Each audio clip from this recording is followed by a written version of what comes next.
সাথী শ্রী ঠাকুর চরণে আমার ভক্তিপূর্ণ প্রণাম। উপস্থিত অধ্যক্ষ মহারাজকে আমার প্রণাম।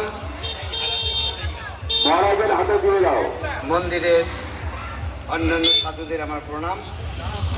উপস্থিত আজকের ভরা হাটে সমস্ত খরিদ্দার দিগকে জয়গুরু ও প্রীতি শুভেচ্ছা।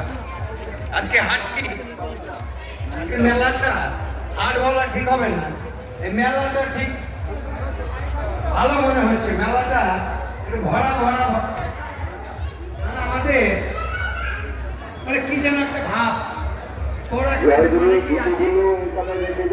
লোকজন না থাকলে যেমন গান করে না, মাত্রক বাজনা বাজায় না, তেমনি উঠে দাঁড়িয়ে যেন মনে হচ্ছে বাপরে বাপ। আমি বসেছিলাম এতক্ষণ, বুঝতে পারিনি যে কত লোক আছে, অনেক লোক। আমার একটু আগে আমার কানাই ভাই বলেছে যে জায়গাটা বাড়াতে হবে, 10 বছর পরে এই জায়গায় হবে না।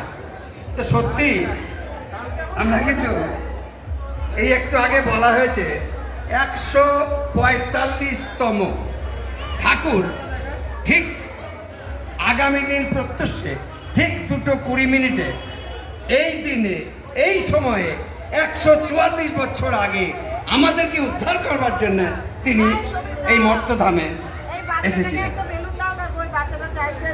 আমরা সত্যি ভাগ্যবান আজকে তারই সামনে দাঁড়িয়ে। ওই যে ওখানে যাও, এদিকে আসো। তারই কথা, ওইখানে যাও, তারই গুণগাথা আমরা আলোচনা করছি। এটা আজকে নতুন নয়, এটা আমরা প্রতি বছর করে থাকি এবং ভবিষ্যতে যারা থাকবো তারাও করবো। কিন্তু আচ্ছা বলুন তো, এই 1 বছরে, এই গত বছর তো আমরা এই কথাগুলো শুনেছিলাম, তার আগের বছরও তো আমরা এসেছিলাম, তার আগের বছরও তো আমরা এসেছিলাম। আচ্ছা বলুন তো, এই 2 বছরে, 3 বছরে, 1 বছরে আমরা কতটা এগোতে পেরেছি? কতটা আমরা তাকে দেহ মন প্রাণ সমর্পণ করতে পেরেছি? একটু আগে রবিবারের গান হয়েছে, দেহ মন প্রাণ করি সমর্পণ, অবিচারে করি আদেশ পালন, যাই যাবে প্রাণ ওহে ভগবান, আমি ভুলি না তোমার হেন ধন।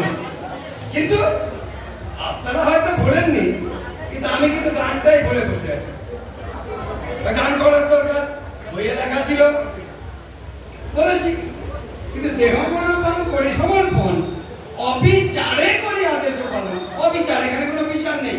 এটা কেন করবো, কেন যাবো, কেন পূর্বস্থলী যাবো, কেন মুষ্টি দিব, কেন চাঁদা দিব, কেন আশ্রম যাবো, এই বিচার কিছু নাই। অবিচারে